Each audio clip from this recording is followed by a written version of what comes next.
So last time in the comment section down below, you guys voted for MEI, and I picked JARDIO because this is one of the only players I can actually find playing MEI all the way up in top 500. I do feel like he's very good though, and I feel like he just does a lot of really cool plays.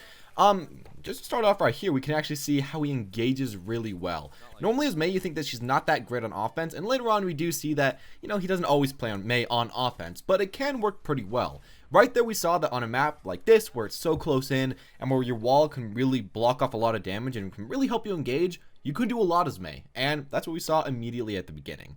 Now, anyways, if you guys would like me to talk about any certain character in the future, please do tell me, and I'll talk about them. Whoever is the most upvotes in my comment section, or whoever just gets talked about the most, I'll try to do next. And I guess hit that subscribe button if you want to see any more videos like this. Continuing though, what we see right here, which is kind of nice, is that he's actually trying to catch people out, kind of like what he would do on, if he was playing on defense. Just wing it out, getting a lot of poke damage, stalling out for a long amount of time. And even though he is on offense and he can't really kill people as quickly, he can still put out a lot of pressure out here and kind of just force people to not really come for him, which, it's pretty nice. Also what we saw earlier, which I thought was awesome, is that you can actually catch people out and then freeze them for safe kills, or you can either try to double alt fire headshot them for quicker kills. For the most part though, he doesn't really like to go for those Seagull double alt fire headshots. They aren't really as consistent, and often you're just gonna not really hit much and really kill way too much. Unfortunately right here we walk into a Hanzo ultimate, so that's not the best. But yeah, he definitely does go for a lot more freezes than really any other MEI I've seen. Generally, when he gets to the back line, he will try to freeze them. And as well, one thing I'd like to say is that when he's fighting tanks and killing tanks, he always freezes them instead of alt firing them, or I guess instead of icicling them. Sure, it does less damage, but it stops all of their shields. It makes so that they can be killed much easier by your teammates, stops their mobility. It really helps you a lot. Right here we see that again, we walk up, we freeze them. Unfortunately, we get one shot, but I guess this is Zenyatta, but still, you saw how it worked pretty well. We did get all the way up there.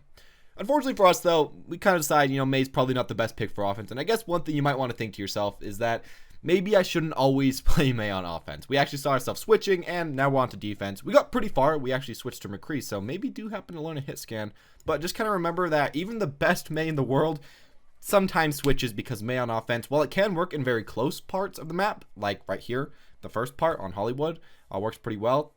On the more open parts, like the second part, it doesn't work that great. It's kind of hard to do. Now as far as defense though, we see a MEI Torb, which I feel like is amazing. It stalls for a long amount of time. You can do the freeze plus the turret adding damage together, which also works amazingly. You can make so that people can't run away, so the turret gets even more damage, or you can protect the turret from being blown up, so that's really nice. And finally, it really forces all-ins, because if people don't go in all at the same time, you can split them up. The turret and MEI will just do a ton of damage. The wall will be keeping them apart from each other. It's kind of nice. I feel like generally against MEI, you kind of either need to have a really good slow push comp or a really good dive comp against the MEI. But generally she can do quite well. And I guess I'd like to say something as well. Mainly he is actually trying to mainly focus on the tanks. Normally you think, go after the backline, go after the DPS, but we see a lot of focus on the tanks, forcing them back, forcing free kills on them. But then when we do have the chance to get to the backline, like right here, we're still taking them. And we saw again right there that instead of going for just alt fires, which would have killed quicker, we went for our primary fire, froze him, and then got the 100% guaranteed kill. Unfortunately, our Tracer's playing a bit dumb right here, but yeah, you might want to keep that all in mind. At the beginning of this match, we also saw that we were on the high ground, trying to get easy headshots, trying to get as much damage as we could on the tanks so that they couldn't dive in as much, and so that we could get a lot of ult charge up, because your ult is really great. And it worked kind of well, and we got our ult pretty early, as we see right here. Unfortunately, we get one kill, but then immediately die, which kind of sucks. Generally, when you use your ult, you can try to be a bit more offensive if your whole team's there. But if you're by yourself and you're using your ultimate, I'd say just ult and immediately shift so that you really just can't die, and then you can at least go 1 for 1. Sure, you might be risking not getting like a 2 for 1, but I'd say it's generally kind of worth it. Right here again though, we see ourselves going for the primary fire, trying to freeze him. Once we get to a certain range away, we start to go for the alt fire. And one thing you might want to also remember is that even if you can't get the freeze, your teammates can kill the opponent that you're going after quite a bit easier, because they are quite a bit slower. So that can kind of help you as well. Remember to boost yourself up vertically. Unfortunately, we missed that right there, but if you can, it can help you. It can also really assist you in killing certain people like a Widowmaker or people like a Genji, so just don't forget that you do have that ability. It's kind of nice. When we are fighting the other DPS, again, though, I'm going to say, do just take the safer route. While going for 2 alt fire icicles is more damage, a lot faster, and in a lot of esports we see it. I'd say when you're playing in this type of match where you need more consistency than clutch plays, go for the more consistent thing. And like in esports, you might want to always go for those alt fires, but in this, maybe you shouldn't do that quite as much. Right now as well, we do have a Symmetra, which I feel like does as well work really great with MEI, because you can block people off and then get a ton of Symmetra damage. Unfortunately, there's a wall right here, which does hurt us quite a bit, and they also have a JARDIO, which blocks a ton of our damage and makes so we can't go for the enemy frontline that well. So instead, we go after the enemy backline, we try to kill them. We don't really get them right here, but we are playing pretty safe, blocking off most of the damage, and we do, I think, pick off that guy or get close to picking it off. We're going around the back. Not looking the best for us right now, but there's still a decent amount we can do. Just try to poke as much as we can, get as much ult charge as we can, and kind of just wait for our team to come up. And as always, you can just press your E, hide behind your wall, and then hold your shift for as long as you can and hide behind that as well. Unfortunately, we probably go a little bit too ham. We could have maybe saved like an extra second on the point, but it didn't really matter. If we would have gotten that 1 kill and still lived, we probably could have done a bit better and won that team fight. But yeah, we did essentially the best we possibly could, and it worked out, pretty well, actually, pretty well.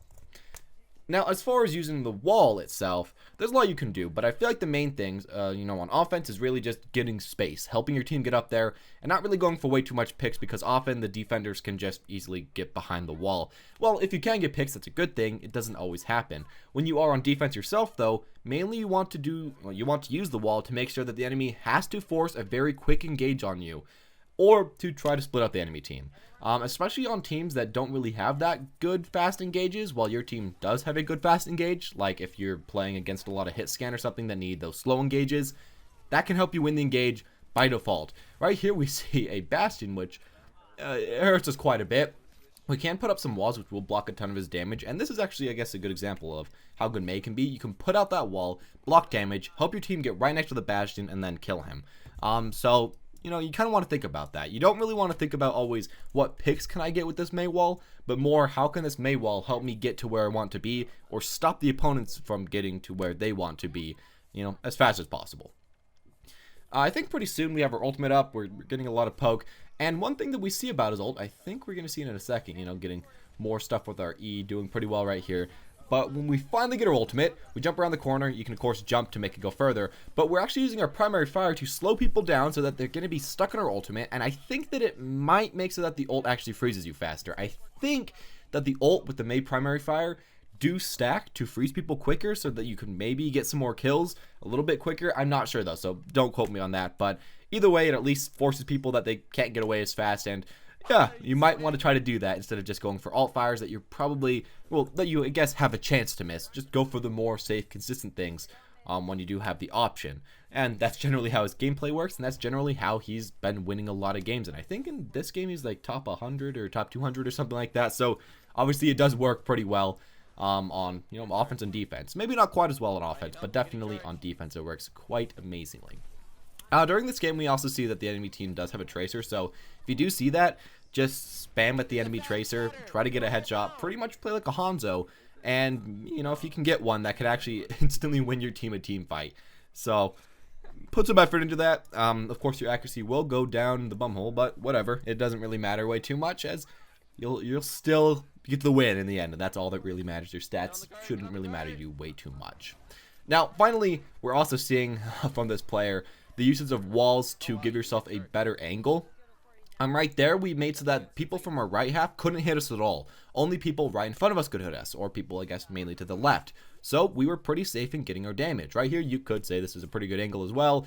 Unfortunately, kind of blocks our teams off, but it also does block that tracer off, and it forces her to go in one direction. So if you can put down a wall to get a good angle, that can also be a great thing to use it for. Generally, just remember, the wall has a lot more uses than simply put, just push us down, get a pick. It can do a lot more than that, and I feel like that's probably one of the main things you do want to kind of think about with MEI.